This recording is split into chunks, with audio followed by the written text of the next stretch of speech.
What were once the nonsensical ramblings of a madman are now the only thing that seem to make sense in a world gone mad. Might be how some of the older viewers can see this. And in curating the petri dish by filtering this information to certain groups and not others, and having self-destruct mechanisms within the informational packets, just in case it gets into the wrong hands, like Inspector Gadget. This message will self-destruct as soon as you read it, and he crumples it up and throws it behind him in a garbage can and it explodes. Self-destruct mechanism within the information packets online through this filtration processes of this cultural distillation and this refinement and this filtration process. That way, when some of this information gets in the wrong hands, just to make sure there's a separation process between the knows and the know-nots, we put the poison pill in there. So Mia sends them a car crash in the middle of an intersection thrown in with her plasma videos, and anyone that gets on the plasma trail is thrown off with a little bit of that. And they see that and they go, oh, okay. Yeah, all right. Anytime someone like me starts talking to them about plasma, they're like, you got suckered into Mia. I said, dude, I seen her throw a freaking car crash in an intersection talking about plasma. Man, you got suckered, bro. And that's why they throw the fake alien autopsies online and the fake giants that got uncovered, and some guy saying, no, that was just me. I dug up, it was just a regular skeleton and I did a little Photoshop action. That type thing. So let's count up the ways in which they're pre-paving the revelation they're about to disclose. From the fact that they've recovered downed UFOs and the technology gleaned from the research we did on the remnants of those craft will change our lives forever. Side note, do you think there might have been, I don't know, bodies of whoever was piloting those craft on them? Could be. Could have been drones, but there could be beings. The Israeli Defense Force, 30-year-long head of that department, came out and said, I'm retiring, I got nothing to lose. The Galactic Federation is here, and we've got deals with them to do experiments here, and Trump knows about them. And they were going to reveal themselves a while ago, or by now, but they said they were waiting for a time when we were evolved enough and grown up enough to understand what space is and what spaceships are. He's telling you that what we currently understand is not the deal. But both of these went unnoticed. It was like the shot that went with a whimper and wasn't heard amongst the UFO community. And that's why, they don't want disclosure like they said they do. They don't want the truth. They want to keep looking. As soon as it was handed to them, just like me handing people plasma fire, they said, no, I'm going to keep looking. Here you go. Biggest truth you've ever stumbled across. Here you go. No, I'm going to just keep on looking. Same with the UFO community. Do you hear anyone talking about that? And that is proof, the fact that you don't, that they haven't digested it yet, even those that heard it. And so that's part of what this is. And the things we see in the sky every day and the plasma fires they seen on the road, just like Tyler Durden said in Fight Club, and was proven by David Blaine and his card trick and everyone whose jaw dropped when they all see that he read their mind. They don't know that they saw it, but they saw it. That was what Tyler Durden said when he showed them a big ween that they slipped in a single frame in between scenes, and everyone's eyes got a little bigger, but they didn't realize what they just saw. That's exactly what happened when David Blaine does the card trick and everyone's jaw drops when he pulls up that 8 of spades. He slipped in that single frame. They didn't know they saw it, but they saw it. And it affected their consciousness so much that that's the card they chose. It shows it affected their behavior. Subliminal messages affect your behavior that effectively that it works for David Blaine on such a high percentage of people. He can use it in his magic act, and it works great.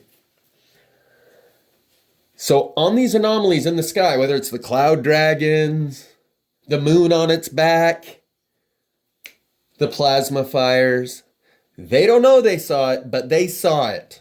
And it is affecting their behavior But for the most part, they're compartmentalizing it, just like we all have the list of things I just went over. And we haven't really let it affect our daily affairs and our daily activities. We've gone about business, life as usual. But that's why it was easier for me to go through this process than it will be all of y'all, because I went through it while everyone else was going about their daily deal, business as usual. When you got to go through it, everyone else is going to be whacking out.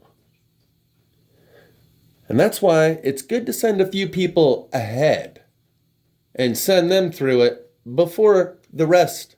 And that is probably one of the most effective forms of recruiting and initiation, is by getting one of those graduates or initiates of Earth School 2020 in the honor roll course, the AP classes, whatever.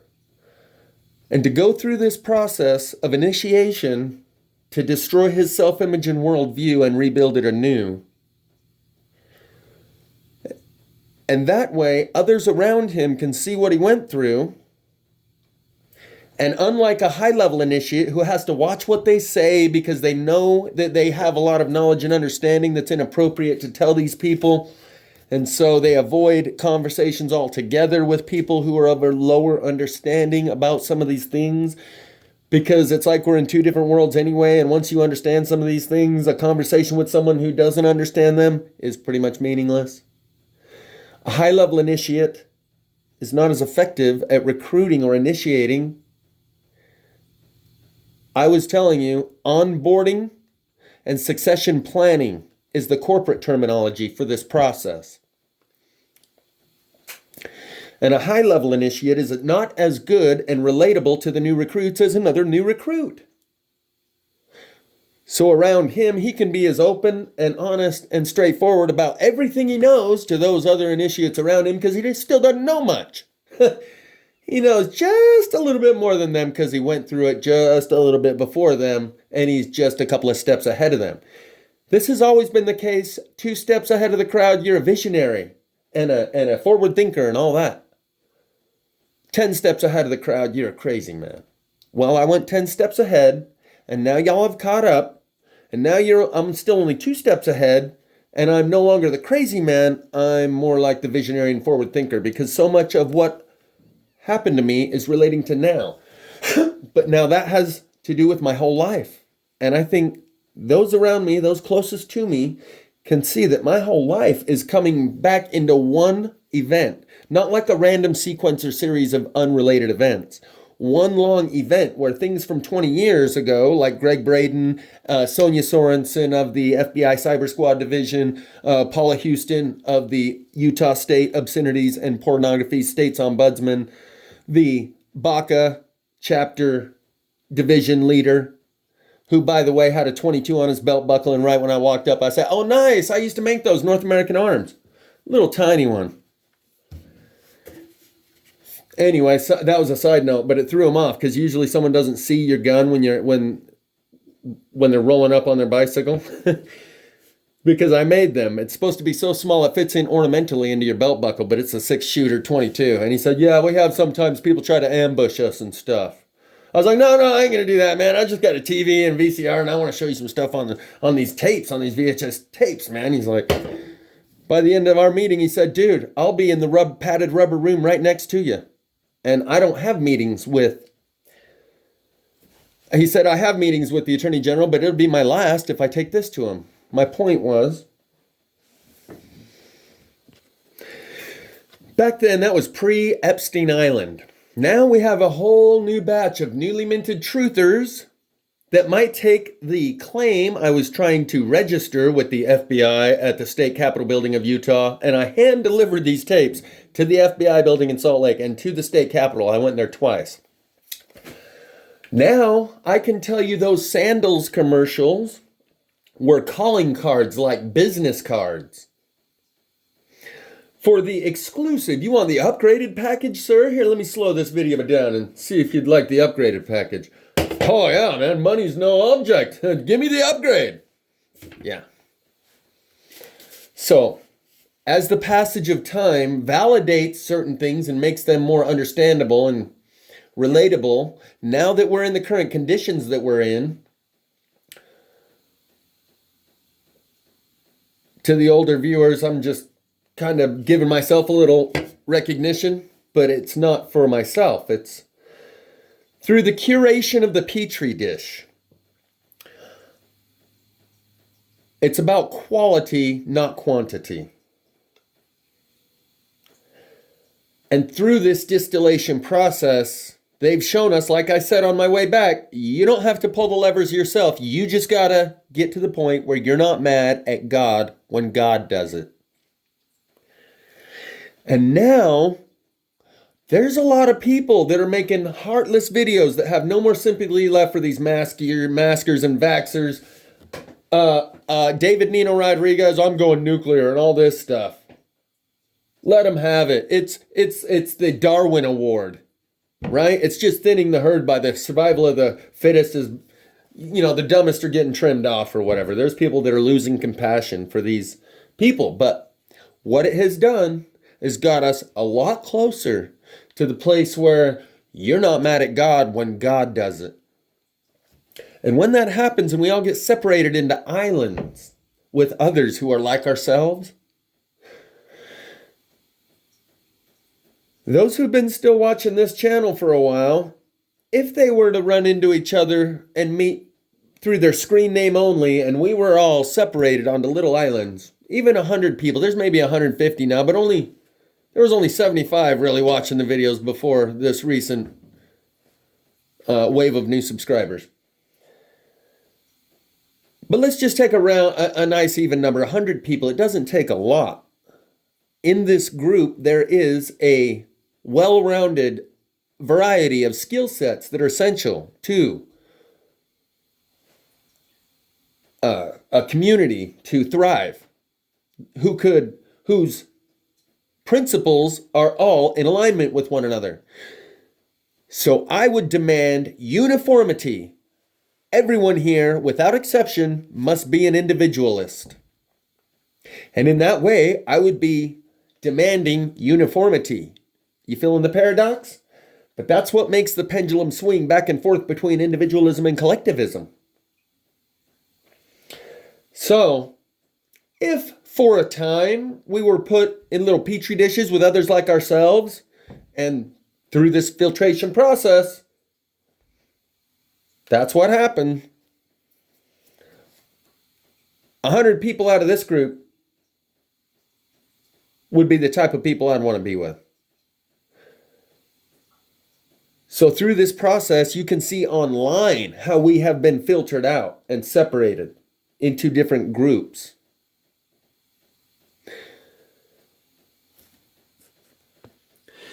And just to tidy that back into the mea culpa that I started this video with, as we've been separated into different groups through this online filtration, which is connected directly to all of our minds through the device in our hand, and potentially through the light flashing on the screen.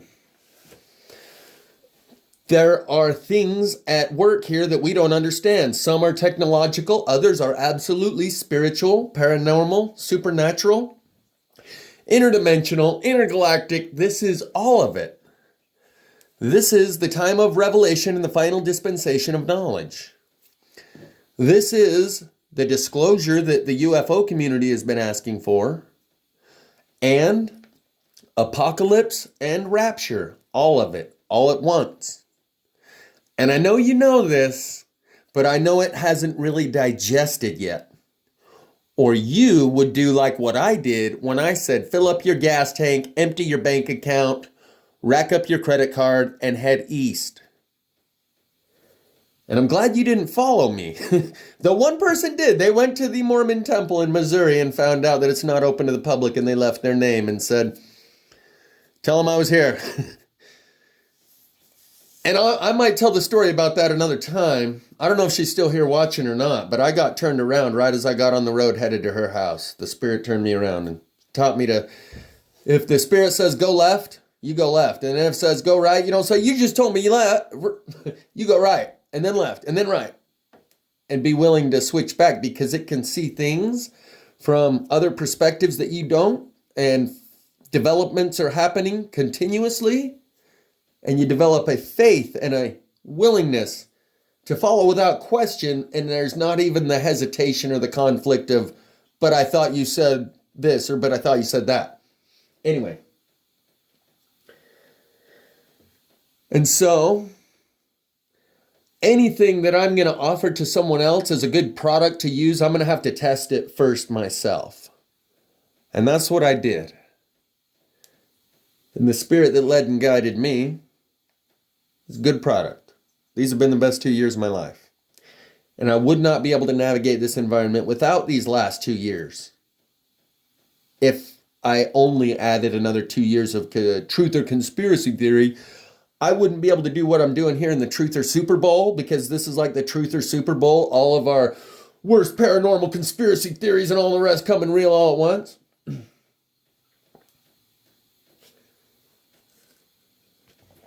And I've told you what the spirit is. You guys are more worried about form than function.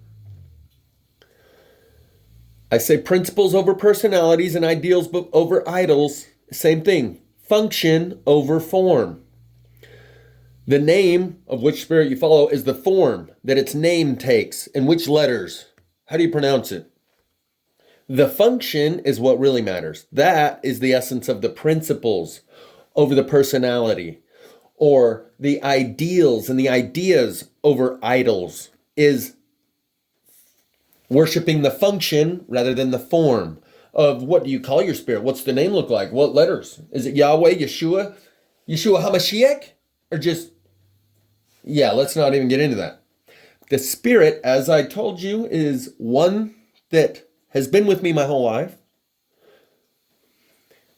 Came on strong after I had a real tear-drenched, heartfelt prayer to Jesus Christ, and has shown me so many things that conflict with traditional Christianity that I dare not call myself a Christian. And I've made all these distinctions clear. I'm going to include 2 links in the description by Kate Bush. One will make you think she's a saint, and one will make you think she's a sinner. And you can help me compare these 2 juxtapositions. One of them you've already seen. I've referenced it in a previous video. No, that's a 3rd link. It's Peter Gabriel. He did the video Solsbury Hill, comparing the people to lettuce and this holy harvest that we're in the middle of.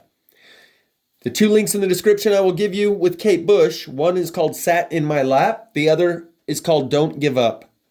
And if you watch one, your heart will probably get really warm. And the other one will cause you great fear. And you'll have to help me figure out whether or not she's evil or good. And that's part of this, is deconstructing all of that fear. I think it says in the Bible, fear is not of God. And that we're only born with 2 general fears. Fear of loud noises and fear of falling. Other than that, all of our fears are programmed into us. And facing that fear and going through it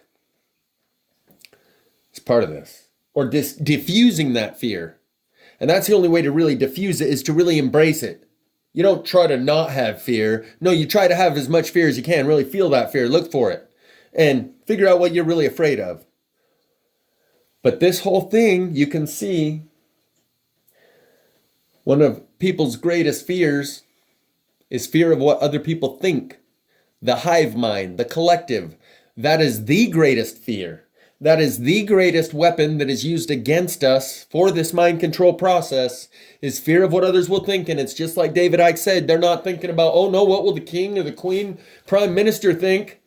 They're thinking, what will my neighbors think? What will the guys down at the bar think? What will my family think if I say this or go against the grain? Shall I, shan't I? Step outside the hassle-free zone and think for myself, or go along with the herd. And that's what this whole thinning process has in store for us right now. And I will include the link in the description to the music video, We All Float On, by Modest Mouse. And it's the sheep going into the slaughter.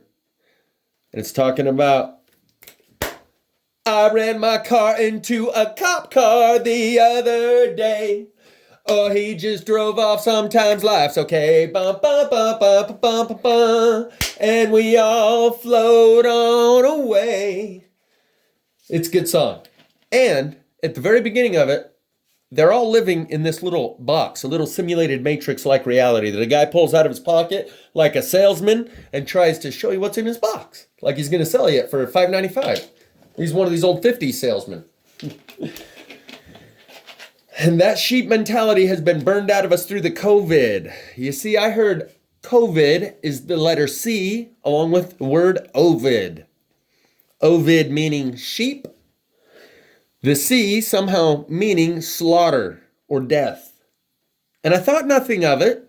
I was like, so they're going to kill all the sheep, so we're the sheep, and they're going to slaughter us. Great. It's like the Georgia Guidestones. Awesome. Everyone says that in their own little way. But it's the sheep mentality, the herd mentality that's being gotten rid of. Hey, did you hear? Great news. In Oregon, it's not just people over 60 it's everyone's available for the vax now. Anyone over 16 years old. Step right up. And this consciousness filtration is overall sifting the consciousness on the consciousness farm, emptying out the petri dish. A distillation process where you get a more pure product and an end result through the consciousness, not genocide, psychocide, eurythmics, a separation and a promotion of those based on their rhythm or frequency. And by putting each group into a group of 100 and dumping out the sheep ones, and letting by the sheep ones dumping themselves out of a process of their own volition, of through their own will, a process of self-selection, they will go throw themselves on the sword. Doesn't that sound fair? Doesn't that sound just? Aren't you glad you got free will? Use it or lose it. Enter here the song by Tool, a lyric from it that says, repugnant is the creature who would squander the ability to lift his eyes to heaven, conscious of his fleeting time here. Recite that lyric again in your mind for me, please, while I go on. Repugnant is a creature who would squander the ability to lift his eyes to heaven, conscious of his fleeting time here. And tell me, is Tool a devil worshiper? Because until you look into it, that's what a lot of people from the outside would think. They got the... People are like, oh, that's death metal, man. I don't want to listen to that. That's bad vibes. When you listen to the rest of these songs, that was in the song by Tool called Right Into, as it related to the Muse message of the previous video of the Gloaming review. Repugnant is a creature who would squander the ability to lift his eyes to heaven, conscious of his fleeting time here. But in this island prison they got you trapped in, these people around us don't look to heaven. They got them trapped front and rear, conceptually, of their self-image.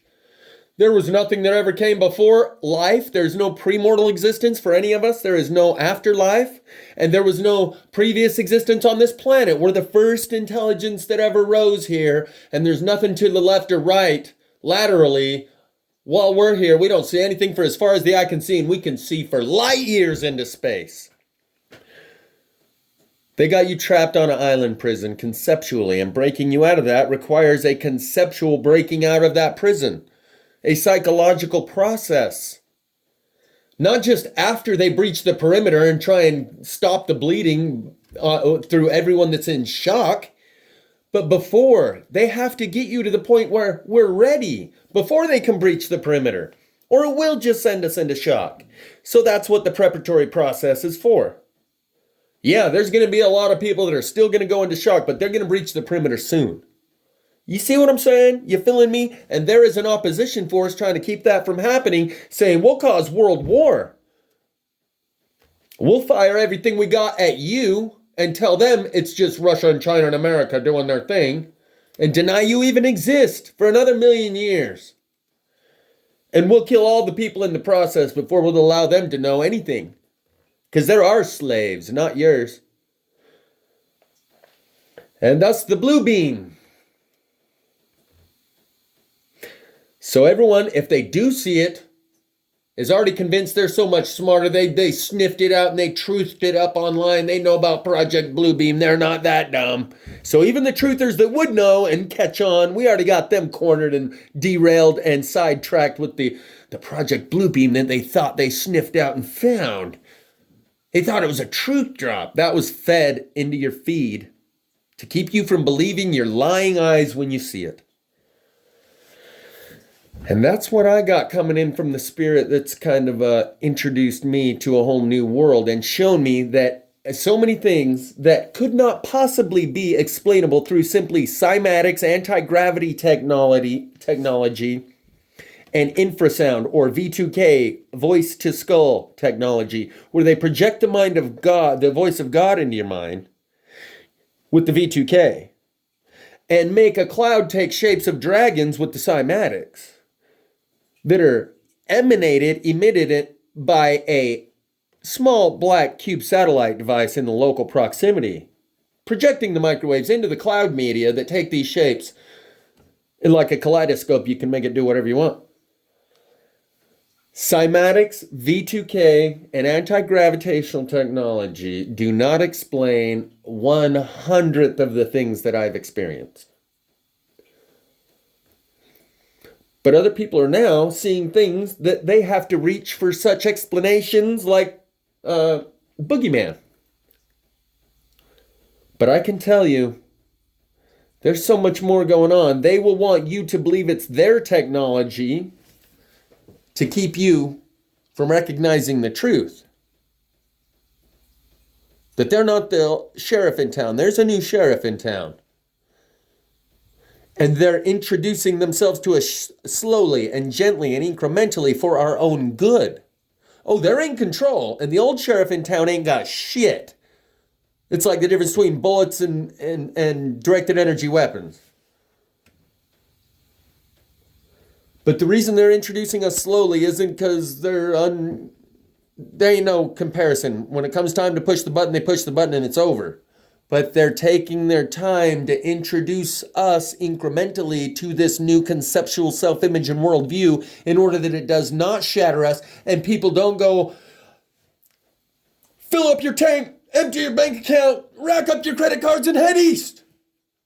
In order that they might be able to adjust slowly and incrementally and acclimate to the new environment. You throw them into the cold water, they go into shock. But if you throw them in warm water and slowly turn it colder and colder, they don't go into shock. Like the boiling frog. But they're not trying to boil us. They're trying to introduce us to our new home and our old family. They're taking Mother Nature's silver seed to a new home. That is a link in the description from the song, lyric from the song After the Gold Rush. It says, I something and the loading had begun. Like they came and loaded everyone up. Just like the guy said on the message I gave you the other day. So that's essentially the same message I gave you, however long ago it was, but in a more rational, coherent way. Like I said, we're coming up on the 3-year mark of my discovery of my implant. And I started this channel and didn't even cover the implant for like 6 months. I started this channel 2 months after I discovered the implant, which was in April 2018. So it might have been July of 2018 that I started, because for the only reason that I couldn't email or text this size of a file. And I wanted to send my friends and family that I'd been emailing stuff to, since I'd found my implant and all, but that never emailed back, of course. And on my phone, it automatically gives me the option when I push the share button. And I tried messages, and it's too big of a file to share using messages. And I tried email, and it's too big to send to email. And it says YouTube, and I'm like, I don't know. Push the button, give it a try.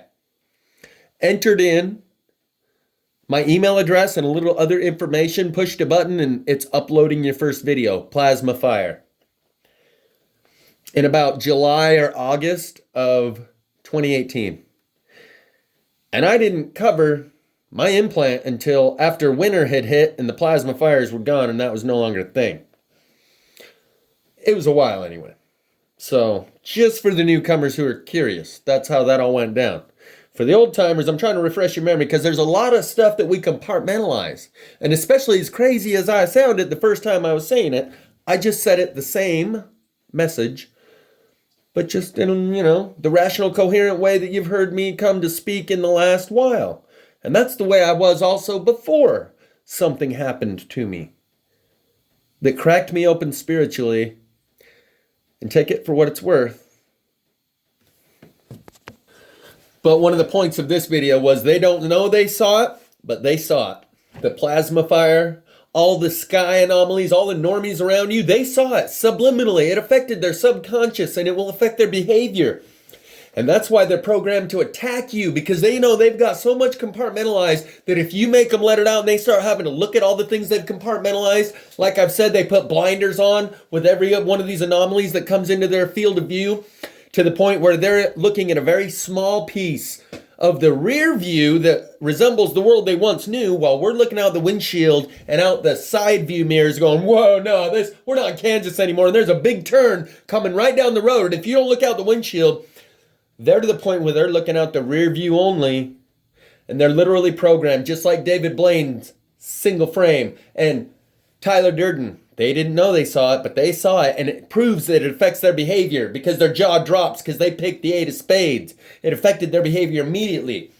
On all these anomalies, they don't know they see it, but they see it, and that's why they're wound up so tight, because they know they got such a shock coming to their conscience, and that all the truthers were right, but they don't want to admit it yet, and as it keeps ratcheting up the pressure on their psyche, they're ready to snap. So they see you snooping around those phone poles that are burned, they want to go, get out of here! That's what happened. And so this has come to the point where it's easy to see that it's actually real now. When that lady said, I didn't know that was a problem when I was filming that phone pole, they're programmed. And like I said, the truth of your inner being is going to come out just as much as we all had the core of who we are extracted and put into a report card that we wear around on our face. Could you have ever even imagined such a program or process that would extract the core being of everyone, like a psychological evaluation and a report card? A scorecard? Can you even imagine a better way to separate the sheep from the goats? In that analogy, if the goat is the independent one and the sheep are the docile, submissive, they have more fear of scrutiny and ridicule of their peers than love of the truth. This is one of the things that occurred to me. I no longer need to have. There's a 3-ring vision I had with fear at the very bottom, fear of alienation and rejection that puts a flame on the petri dish above it with your shame and your guilt in it, and you project anger at everyone else and pity upon yourself as justification for all the things you've done wrong that you feel bad about, and that I no longer need to do that anymore because I have God's approval, and I no longer need to fear alienation and rejection because I've been accepted by God. And in that way, it released me from the mind control that they have you in now. And that's where I'll have to go on the next video because we're running out of time here. I think it might have just skipped over videos. Again, the petri dish, the flame is at the bottom, a Bunsen burner. 3-ring vision, Bunsen burner at the bottom. Flame of fear, of alienation and rejection that goes up and touches the petri dish with your guilt and shame in it. And steam rises off of that you spew at everyone else. Of anger toward them, pity toward yourself as justification for all those things you feel shameful about that are underlying having a flame of fear of alienation and rejection. So you have to justify your life by spewing anger at others and pity upon yourself as justification for all that guilt and shame. I'm going to have to draw the 3-ring vision out and show you guys. So that's a good place to wrap it.